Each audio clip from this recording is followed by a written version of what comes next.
Hey doll, igama uSiphumelele Zondo nondaba ofika nezindaba every single week right here kwiGagasi FM News Wrap. This week we asking umbuzo othi engabe iKZN iyizinda sama-drugs yini na? There's change at social development njengoba sexoshwe uMinister uCCC Tolashe.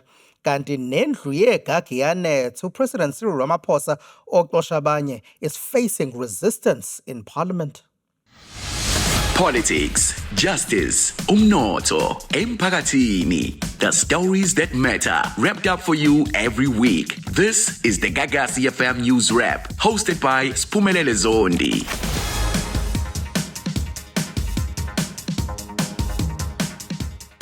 Major General Hendrik Flynn utshele i-commission yemadlanga that is currently sitting ukuthi ungathi there's a syndicate that's involved kuma-drugs ikakhulukazi lama-drugs angonyaka ka-2021. It's bricks of about 541 that cost about 200 million rand of cocaine. Ongathi le syndicate yenza sure ukuthi asuswa ngey'ndlela ezingacacile esuswa iwona amaphoyisa eThekwini to end up in Potchefstroom. Asike simlalele ukuthi uyitsheleni i-commission. These drugs to the DPCI facility in Potchefstroom because you are suggesting that there were other more suitable facilities, so you don't know why these drugs were not stored there.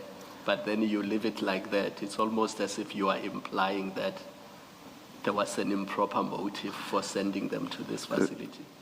Commissioners, that is why I've said at the inception of this portion of my evidence that I have my own strong views about what transpired here, but it needs to be deduced to facts and evidence before I can reach conclusions. And that is why I keep it to the facts, because the other options was available. And there's proof that those facilities, there was similar or even bigger drug seizures from Durban Harbour kept at that facilities without any problems in the past. So can we leave it at you have a suspicion? Le nkinga yama-drugs ayiqale ukuzwakala ukuthi ungathi amaphoyisa are involved in the distribution of drugs. Wake wayamuzwa uNhlanhla Mkhwanazi, uLieutenant General Nhlanhla Mkhwanazi ophethe amaphoyisa in KZN, also alluding ukuthi ungathi amaphoyisa sometimes are also involved in how drugs would go missing, would go distributed. Kuyona lento ayishoyo ukuthi ungathi amaphoyisa are infiltrated by igebengu who are also infiltrated by politicians as well. Ungathi inkinga ke uma sesizwa ichazwa ngalolu hlobo ngoba kuyavela nokuthi kuke kwaboshwa 2 private security personnel ngenkathi kune raid ebikhona kutholakala ama drugs ku leyo raid. Ungathi now that security personnel is involved kulawo ma drugs ayekhona lapho bese ke uzocabanga nalomkhumbi ekuthiwa utholakale unebus. The bus was coming from South America and was entering through the harbour in Durban.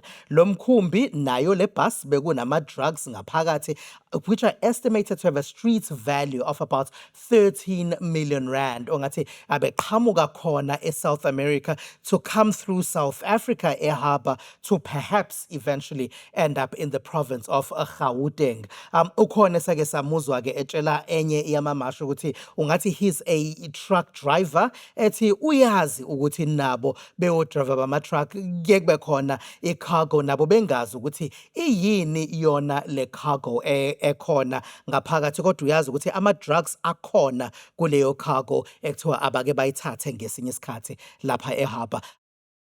Singno acting minister omusha kwa social development uSindisiwe Chikunga uzokhumbula ukuthi ungathi bekuneyinkinga kade ebhekane nazo uCCC Tolashe and massive allegations. Lana ke uPresident Cyril Ramaphosa useze wamxosha. Unkinga bezini kakhulu kubalwa nangokuthi ungathi kuneyimoto vehicles SUVs ebezidrivewa ingane zakhe ebehlombisela ukuthi ungathi these cars belonged to the state. waseqhamuka ukuthi ungathi imoto ezayidonatwe to the ANC Women's League, nalapho we're still waiting for clarification. Kodwa ke ukuthi zifike kanjani lezi imoto laphaya kuyena uminister nezingane zakhe into engachazekileyo. Then there was another issue, a domestic worker or a helper emzini wakhe wase Eastern Cape, lo minister lo engathi naye imali ekade eyithola ubeholelwa estate according to the allegations, ehola imali engango 15,000 wamarandi. Bese ke another allegation ukuthi kulo 15,000 bese kuthiwa thatha half wale mali oyiholayo unikeze undodakazi ekhaya. So undodakazi wakhe uminister, that's what the allegation has been saying, ukuthi akathathe uhalf kuminister. Ungathi inkinga iningi kodwa ke asike sibheke la. Due to a number of issues, a lot of which have been ventilated in the public domain, it was best to remove the minister. He has had engagements with the minister, and he did inform the minister of his decision to remove her from office. What is important now going forward is stability in the department, hence the announcement that Minister Chikunga will be acting in the portfolio. Kona lokhu kuyimpica badala ngoba uzoyibuza ukuthi yini babe baningi kangaka abasephalamende ongathi baneyinkinga nabo ominister njengaye uSisi Tolashe, kube abanye abadonswayo kuthiwa suka wena eWestern Cape woze KZN sewubhekene namacala. Ungathi kuningi nje okwenzekayo kubona labantu esibabiza ngo honorable. Engabe bawo honorable ngempela yini na? Sibathemba kanjani abantu othola ukuthi kuhlale kunama accusations, whether it's accusations of crimes that they've committed to the point that there are court cases, or whether it's accusations to the point that baze baxoshwe ngenxa yezinto ekuthiwa bazenzile, kodwa ibona labantu esibabiza ngama lawmakers or honorable who are presiding over our lives. Kodwa ke Hendlie Gagianeta nayo President Cyril Ramaphosa obhekene nezakhe inkinga. Ungathi kuke kwaba nenye inkinga ngenkathi EFF nayo MK Party bethi eParliament ngeke asiyizwa lento yokuthi uPresident akafuni ukuthi ehle esikhundleni noma kube nale impeachment, uthi uya aphila izinto ezizoba khona. They were not happy ngendlela izinto ekade zenziwe ngayo, to the point that they staged a walkout. Asike sizibonele. Can we go back to the order in terms In that of case, what Honourable is the Speaker, we agenda? cannot sit.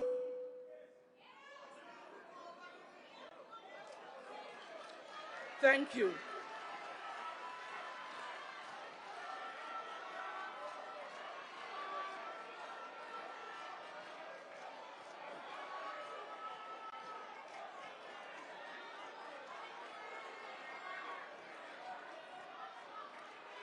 And after all that chaos, base beyachaza ukuthi inkinga zabo kulento ziyini kahlehle. Asike silalele.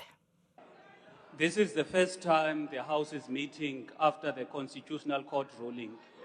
The first thing you should do is to inform South Africans that the President is effectively charged. He is going to be subjected to an impeachment process. It cannot be that as the House is sitting, you do not take into confidence South Africans about this step that has never happened in our country, whereby a president is impeached. Siyakucela mama, asifuna ufane noma munqakula uye kwi-podcast. Honorable Ngabe yozala Nkomo South Africa ngoba ungathi inkinga ziningi kakhulu we in an election year. Mhlambe lokho kuyakhohlwakala ukuthi unyaka lo ekumele ngabe kuyavotwa ngawo ngo4 November, the president of the country, who is the president of the ANC, utholakale ongathi kunento ekumele yenziwe ngaye iprocess engenzekanga ngonyaka ka 2022, and yena uthi he's taking the report on review. the opposition parties are not happy about the fact that it's being taken on review. And ungathi ziningi iy'nkinga ey'khona ngalabantu abasiphethe kodwa ke ekugcineni those elections that are taking place in November are not about voting them in power. These are elections about our councillors. But you can bet that kuzoba nomthelela ekuthenini how people view these different political parties and the views that they may have about what's going on, the views that they may have about the ruling eyenziwe inkantolo Constitutional Court recently, and perhaps even the views kahulumeni. You might find ukuthi amachaphazelo angaze ehle efike khona la kulolu khetho lwamakhansela okuzoresulta nokuthi omeya kuzoba obani.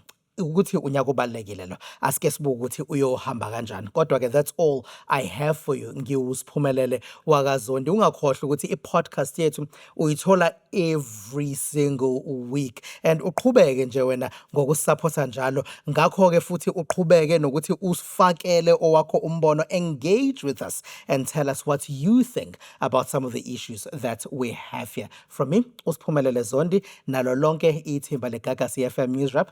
Sesiyoxoxa la siyixoxa khona uma sesibonana bukhoma. Catch a brand new episode. You can watch the vodcast noma ungalalela i-podcast kwi-app yethu noma inini noma kuphi. Gagasi FM News puts KZN first.